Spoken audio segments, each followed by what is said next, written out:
சாவு. இதை பத்தி எங்களுக்கு கவலையே இல்லை. ஸ்கூல்ல ஐயா இருந்த நேரம் நாங்க கஷ்டப்பட்டு குடியேறி வந்தா அது தெரிஞ்ச விஷயம். ஸ்கூல்ல ஐயா வந்த நேரம் 36 குடும்பங்கள் குடியேறி முதல் கட்டத்திலே நாங்க வந்தோம். அவர் சொன்னது போல நீங்க சாக போறீங்களா, ஆம்புளையில கொண்டு போயிட்டு பொம்புளையில ஆமைக்க ஆரம்பிச்சோம். இப்படி எல்லாம் கதை கேட்டுட்டு எங்கட எத்தனை உயிரை தியாகம் செஞ்சு போன நாங்க. இந்த அதன் பிறகு இவர் தண்ணி பெட்ரோல் வந்து அடிக்க போறாராமன்னு சொல்லி தகவல் வந்தது. அப்ப ஆர்ப்பாட்டம் செஞ்சு போனோம். எல்லாரையும் கூப்பிட்டாரு. உங்க எல்லார வீட்டுக்கு உங்களுக்கு தேவையான உதவியை நாங்க செய்யறோம், உங்களுக்கு பணம் தாரம் வேண்டாரு. அந்த பணத்தை வாங்கி எங்கட கிராமத்தை தாரவாக்கி கொடுக்கறது சரி, எந்த தாய காசுக்கு விற்கிறது சரி, சொல்லுங்க எல்லாரும். அதே போல நாங்க சொன்ன கஷ்டத்துல இருந்தோம், கை நீட்டி பணம் வாங்கல. எங்களுக்கு வேணும் அந்த பணம். எங்கட கிராமத்தில் தண்ணி எடுக்க வேண்டாம். ஏண்டால் தண்ணி எடுத்தால் மரந்தடி காஞ்சி போயிடும்.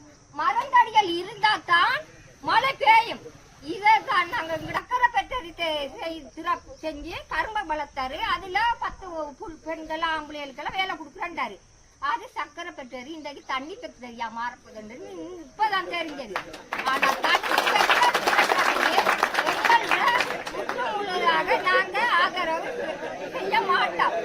அவ்வளவு பிரச்சனைப்பட்டு அந்த தண்ணி கொண்டு தந்து கொண்டே இருந்தவர் அவர். நாங்க பிரச்சனைப்படாட்டி அவர் தண்ணி கொண்டு தான் தந்த. எந்த தண்ணியில எந்த பிரச்சனையும் இல்லை. அப்படி இருக்க கூட அப்ப நான் சொன்ன நீங்க இடத்த வேண்டது நல்ல ஒரு டூரிஸ்ட் ஹோட்டல் ஒன்று அடிங்க, இல்லாட்டி பெட்ட செட் ஒன்று அடிங்க, அடிக்க இந்த தண்ணி வேலையை மட்டும் விட்டுருங்க. ஆனா மக்களுக்கு தண்ணியை கொடுங்க. அவர் கொடுத்த மாதிரி நீங்க தண்ணி எண்ணி தாட்டினாங்க. சரி என்கிட்ட விட்டா சாப்பிட்டு விட்டு போய்த்தாரு. போய் மர கொஞ்ச நாள் வேலை பார்த்தா இந்த தண்ணி பிரச்சனை ஒன்று வருது. வந்த உடனே அப்ப இவ்விடத்துல நான் கூட்டம் பண்ணி கட்டடத்துக்குள்ள வச்சாப்புல எங்களை மக்கள் எல்லாம் கதைச்சு எதிர்ப்பு தெரிவிச்சாச்சு. தண்ணி பிரச்சனையை எதிர்ப்பு தெரிவிச்சு இதால போய் இவ்விடத்த கூட்டம் நடந்து நான் போய் டெப்ல கொடுத்து போத்துல பிடிச்ச பட்டி அடிக்க போகல தண்ணி இல்லை. அப்ப அப்படியான மனுஷன் இந்த தண்ணி கேட்க வேண்டிய நம்ம ஊருக்குள்ள அவருக்கு ஆள்வழி இல்லை. சரியா, அவருக்கு ஆள்வழி இல்லை. ஏண்டுமா இது எங்கட இடம். அவருக்கு அன்றைக்கு நினைச்சிருக்கலாம் அவர் இந்த தண்ணியை கொடுத்து மக்களோட சேர்ந்து உங்களோட ஊருக்கு இந்த பெரிய டேங்கி ஒன்றை கட்டியிருக்கேன், உங்களோட மக்களுக்கு நாங்க தண்ணியை தர வித்து சமத்தில லோன் எடுத்து தாலி கொடியில வீடு வச்சுதான் குழாய் கிணறு இங்க ஒரு 20-25 குழாய் கிணறு அடிபட்டுருக்கு. இந்த குழாய் கிணறு அவ்வளவு நிற்கும். இவரை தண்ணி எடுத்தானா இந்த குழாய் கிணறு இங்க ஒரு 5 மணி ஆகினா விடியத்துல போய் குளிக்க இயலாது, யானை பிரச்சனை. அப்ப பின்னையத்துல தண்ணி அள்ளி பிள்ளைகளுக்கு வச்சிருந்து காலையில குளிக்க பார்த்து தான் 6 மணி பஸ்ஸுக்கு பிள்ளைகளை அனுப்புறாங்க. அப்படி நிலைமையில நம்ம இந்த தண்ணி பெட்கடிக்கு அவர் என்ன சொல்லி செய்யட்டும், மாட்டை வளர்க்கட்டும் ஆட்டை வளர்க்கட்டும் எல்லாம் செய்யட்டும். நாங்க அதுக்கு எதுவும் தெரிவிக்கல, நாங்க ஒன்றுமே செய்யல. இந்த தண்ணி பிரச்சனையில ஃபேக்டரிக்கு வந்து தண்ணி எடுக்கிறதுக்கு வந்து எந்த அனுமதியும் இங்க இல்லை. ஊர் மக்கள் எல்லாரும் ஒத்துணிக்கணும். ஒத்துணிட்டு இதுக்குரிய முடிவை இந்த நமக்கு ஆக்கள் இருக்காங்க, முதலியமா ஆக்கள் இருக்காங்க, எல்லாரும் ஒன்று நிற்போம். சரியா, தண்ணி ஃபேக்டரிக்கு மட்டும் எந்த வாய்ப்பும் அவருக்கு இங்க இடம் இல்லை. அதை கழிச்சு பெரிய புள்ளிமலை பெல்கா கட்டி கிராம முன்னேற்ற சங்க தலைவர் என்னென்னு கேட்டால் பெரிய புள்ளிமலை வந்து எங்களுக்கு அம்மா, கோப்பாவடியா எங்களுக்கு அப்பா, பெல்கா கண்டி எங்களுக்கு அண்ணன். இந்த முறையில் இந்த 3 கிராமமும் நாங்கள் வந்து அடுப்புகள் மூட்டின மாதிரி ஒற்றுமையாக பெல்கா கண்டி குளம் வந்து பெருங்குளம் உண்டு. அதில் கிட்டத்தட்ட கோப்பாவடி மக்களும் வடிச்சல் தண்ணியில் விவசாயம் செய்கிறாங்க. புள்ளுமலையிலையும் ஒரு விவசாய திட்டம் ஒன்று இருக்குது. அது மாதிரி பெருவட்ட குளத்திலையும் குறைஞ்ச பகுதி இப்போ ஒரு போன வருஷத்துலேருந்து ஒரு 40-50 ஏக்கருக்குள்ளே உருவாகின திட்டம். 60 ஏக்கர். அது வந்து இப்போ என்னென்னு கேட்டால் கொஞ்சம் மேலதிகமாக ஒரு 10 ஏக்கர் உருவாக்கப்பட்டு இப்போ 3 நாளைக்கு முதல் அந்த குளத்துக்குரிய உத்தியோகத்தர் வந்து பார்த்தபோது நானும் போனால் அந்த குளத்தில் நடந்திருக்க வேலை திட்டங்கள் வாயால் சொல்ல முடியாது. அதனால் அந்த மக்களும் எல்லா மக்களும் நாங்கள் 3 கிராமத்து மக்களும் பாதிக்கப்படுறதாக இருக்கு. அதனால் இந்த தண்ணி தொழிற்சாலை வந்து எங்களுக்கு அவர் உள்நாட்டுக்கு மட்டும் செய்வார்ன்றதை நான் நினைக்கல. என்னை பொறுத்தளவில் வேறு வேறு மத்திய கிழக்கு நாடுகளுக்கு கிட்டத்தட்ட சவுதி, கட்டார், துபாய்க்கும் தண்ணி ஏற்றுவார் என்று நான் நினைக்கிறேன். அதாக இந்த மக்கள் 3 கிராமத்து மக்களுக்கும் நாங்கள் பெரிய பாதிப்பை சோறுகின்ற நாங்கள் கட்டி குடிக்கிற அளவுக்கு பாருங்க. ஆனபடியாக நான் இதை வன்மையாக இந்த மக்கள் மத்தியில் 3 கிராமத்துக்கு வன்மையாக நான் கண்டிச்சு இந்த பகுதியில் இந்த திட்டத்தை நான் அதை நிராகரிக்கிறேன். எனது வார்த்தையை முடித்துக்கொண்டு இருந்தாலும் தண்ணி தொழிற்சாலை ஒன்று தேவையில்லைங்க. நிலத்தடி நீரை உறிஞ்சி விற்கிற இந்த வேலை திட்டம் எங்களுக்கு தேவையில்லை. ஏற்கனவே நாங்கள் நினைக்கிறேன் இந்த ஐஸ் ஃபேக்டரிகளுக்கு கொடுக்கப்பட்ட அனுமதிகளால் கூட நிறைய அந்த ஐஸ் ஃபேக்டரிக்கு கூட தண்ணிகள் உறிஞ்சப்பட்டு அந்த இடங்கள்லையும் தண்ணி வத்தி இருக்கு. இப்போ தண்ணி இல்லாத நிலவரம் உருவாயிருக்கு. இப்போ இப்படி நாங்கள் தொடர்ச்சியான ஒரு அனர்த்தத்தை ஏற்படுத்தி கொண்டு வரோம், இந்த முகம் கொடுத்து கொண்டு வரோம். இப்போ எங்களுக்கு தேவை வந்து தண்ணி, குடிநீர் தேவை இருக்குது இந்த கிராமத்துக்கு. 6வது 7 மண்டாயில் அரசு செய்ய வேண்டிய வேலை குடிநீருக்கான ஒரு வழியை உருவாக்கிட்டாங்க. இந்த மக்களுக்கான குடிநீரை இலவசமாக பெற்றுக் கொடுக்கறதுக்கு வழியை செய்தாங்க. அதை முதல் இந்த மக்கள் குடிநீருக்காக போராடி கொண்டு இருக்கக்குள்ள இந்த பகுதியில் ஒரு தண்ணீர் ஃபேக்டரியை அல்லது தண்ணீர் தொழிற்சாலையை உருவாக்குறதுக்கான அனுமதியை ஒரு அரசு கொடுத்தா இப்போ நாங்கள் எப்படி அந்த அரசு நாங்கள் ஏற்றுக்கொள்ளலாம்? இப்போ நான் நினைக்கிறேன் அரசுக்கு சரியாக எடுத்துக்கொண்டு செல்லப்பட்டிருக்கோ தெரியல.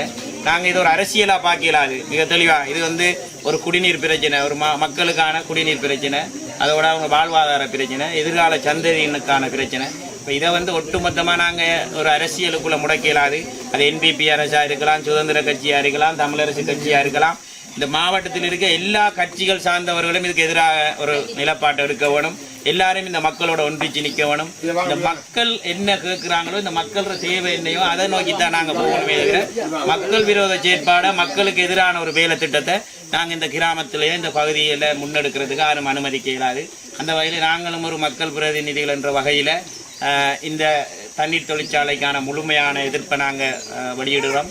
இந்த மக்களின் அனுமதி இல்லாமல், இந்த பகுதியில் இருக்கின்ற மக்கள் பிரதிநிதிகளின் அனுமதி இல்லாமல் இந்த தண்ணீர் தொழிற்சாலை இந்த பகுதியில் அமைக்க முடியாது என்பதை நாங்கள் நிரூபித்து காட்ட வேண்டும். அதுக்காக நாங்கள் எந்த லெவலுக்கும் செல்றதுக்கு தயார். கடந்த காலங்களில் உங்களுக்கு தெரியும் எப்படியான போராட்டங்களை முன்னெடுத்த நாங்கள். எனவே மட்டக்களப்பு மாவட்டம் ஸ்தம்பிக்கும் இந்த தண்ணீர் தொழிற்சாலையை இங்கே நிறுவ முற்படுவார்களாண்டா. எனவே இதை அரசு தெளிவாக புரிஞ்சு கொண்டு, இது எங்களுக்கு ஒரு தேவையில்லாத விடயம், இந்த இதுக்கு கடைசி மட்டும் இந்த அரசு அனுமதி வழங்கக்கூடாதுன்றதை நாங்கள் இந்த இடத்துல உறுதியாக சொல்கிறோம்.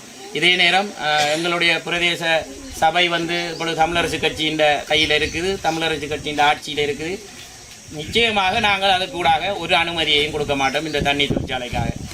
இந்த மக்களின் விருப்பம் இல்லாமல், இந்த மக்களின் அனுமதி இல்லாமல் இந்த இடத்துல அந்த தண்ணீர் ஃபேக்டரியை, தண்ணீர் தொழிற்சாலையை போட இயலாதுன்றதான் எங்களோட கருத்து. வணக்கம். இன்றைய தினம் புல்லுமலை அமைய இருக்கின்ற தொழிற்சாலை சம்பந்தமான ஒரு கூட்டம் இன்றைய தினம் புல்லுமலையில் இடம்பெற்றது. இந்த கூட்டத்திலே பலர் கலந்து கொண்டார்கள். தமிழரசு கட்சி சார்பாக எங்களது ஏறாவூர்பற்று பிரதேச சபையின் உபதவிசாளர் திரு சர்வானந்தன் அவர்களும், புல்லுமலை வட்டாரத்தின் உறுப்பினர் மற்றும் எங்களது நகரசபை உறுப்பினர் நான் உட்பட கலந்து கொண்டிருந்தோம். உண்மையில் கடந்த 2018ஆம் ஆண்டு புல்லுமலை பகுதியிலே ஒரு தொழிற்சாலை அமைப்பதற்காக காத்தாங்குடியின் முன்னாள் தவிசாளர் அஸ்வர் அவர்கள் மாஹா ஃபேக்டரி தொழிற்சாலை என்ற பெயரிலே அந்த தொழிற்சாலையை உருவாக்க முனைந்த போது அந்த பிரதேசத்திலே இருக்கின்ற மக்கள் மற்றும் மாவட்டத்திலே இருக்கின்ற மக்களின் எதிர்ப்பு காரணமாக மிகப்பெரிய போராட்டம் ஒன்று இடம்பெற்றிருந்தது. உங்களுக்கு தெரியும், இந்த பகுதியிலே தொடர்ச்சியாக ஒவ்வொரு வருடமும் அனர்த்தத்துக்கு உள்ளாகின்ற பகுதி இந்த புல்லுமலை பகுதி. இந்த பகுதியிலே புல்லுமலை, வெளிக்காக்கண்டி, கோப்பாவளி பிரதேசத்தைச் சேர்ந்த மக்கள் விவசாயம், கால்நடை மற்றும் தங்களது வாழ்வாதாரத்தை தொழிலாக கொண்டு நடாத்தி வருகின்றார்கள். இவ்வாறான நிலையில் இங்கு ஒவ்வொரு வருடமும் வறட்சி ஏற்படுகின்றது. குடிநீருக்கு மிக பெரிய பிரச்சனை இந்த பகுதியில் இருக்கின்ற மக்கள் எதிர்நோக்கி கொண்டிருக்கின்றார்கள். இவ்வாறான சூழ்நிலையில் இந்த பகுதியிலே நாளொன்றுக்கு 20,000 30,000 லிட்டர் தண்ணீரை, நிலத்தடி நீரை உறிஞ்சி விற்பனை செய்வதற்கான ஒரு தொழிற்சாலை, தண்ணீர் தொழிற்சாலை ஒன்றினை அமைப்பதற்கான முயற்சிகள் 2018ஆம் ஆண்டு காலத்திலிருந்து ஆரம்பிக்கப்பட்டிருந்தது. எனவே அப்போது நாங்கள் இந்த பிரதேசத்தில் இருக்கின்ற மக்கள், அரசியல் தலைவர்கள், பொது அமைப்புகள் என அனைவரும் இணைந்து அந்த தொழிற்சாலைக்கு எதிராக மேற்கொள்ளப்பட்ட போராட்டத்தின் விளைவாக அந்த நேரத்தில் இருந்த இலங்கை சுதந்திர கட்சி ஆட்சி, மைத்ரிபால தலைமையிலான அரசு இருந்த நேரத்தில் அந்த தொழிற்சாலை கைவிடப்பட்டிருந்தது மக்கள் எதிர்ப்பு காரணமாக. தற்பொழுது மீண்டும் அந்த இடத்தினை ஒரு தமிழ் வர்த்தகர் ஒருவர் கொள்வனவு செய்து அந்த இடத்திலே அவர் சீனி தொழிற்சாலை செய்வதாக கூறியிருந்தார், பண்ணை அமைப்பதாக கூறியிருந்தார். இப்படி மக்களுக்கு வேலை வாய்ப்புகளை, அந்த பகுதியில் உள்ள மக்களுக்கு வேலை வாய்ப்பை வழங்குவதாக அந்த காணியை கொள்வனவு செய்திருந்தார். ஆனால் இன்று திடீரென்று அவர் இலங்கை அரசுக்கு, இலங்கையின் கைத்தொழில் அமைச்சர் சுனில் ஹெந்துனத்தி, கிழக்கு மாகாண ஆளுநருக்கு, அரசாங்க அதிபருக்கு உட்பட அனைவருக்கும் மீண்டும் அந்த தண்ணீர் தொழிற்சாலையை திறப்பதற்கு அனுமதி கோரி இருக்கின்றார். இது சம்பந்தமாக கடந்த அபிவிருத்தி குழு கூட்டத்திலே, ஏறாவூர்பற்று அபிவிருத்தி குழு கூட்டத்திலே அவர் பேசியிருந்தார். தான் மிக கூடிய முதலீடுகளை கொடுத்து அந்த தண்ணீர் ஃபேக்டரியை ஆரம்பிப்பதற்கான ஒழுங்குகளை செய்திருப்பதாகவும், தனக்கு அனுமதி கிடைக்காவிட்டால் தனது முதலீடுகள் வீண் விரயமாகிவிடும் அல்லது தான் பெரும் நஷ்டத்துக்கு உள்ளாக வேண்டும். எனவே இதற்கான அனுமதியை எங்களுக்கு தர வேண்டும் என்று அந்த அபிவிருத்தி குழு கூட்டத்திலே கேட்டிருந்தார்.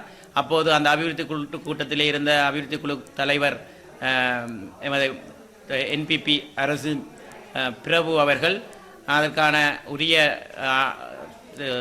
தண்ணீரிற்கான உரிய ஆய்வுகள் கிடைக்கப்பெறும் பட்சத்தில் அதற்கான அனுமதியை வழங்குவதாக அந்த இடத்தில் அவர் கூறியிருக்கிறார்.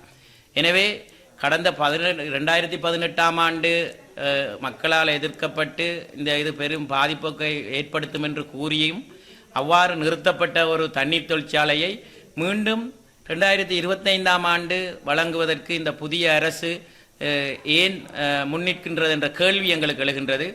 உங்களுக்கு தெரியும், இந்த நாட்டிலே 150க்கு மேற்பட்ட நிலத்தடி நீரை உறிஞ்சி விற்பனை செய்யும் தண்ணீர் தொழிற்சாலைகள் இருப்பதாக கூறப்படுகின்றது.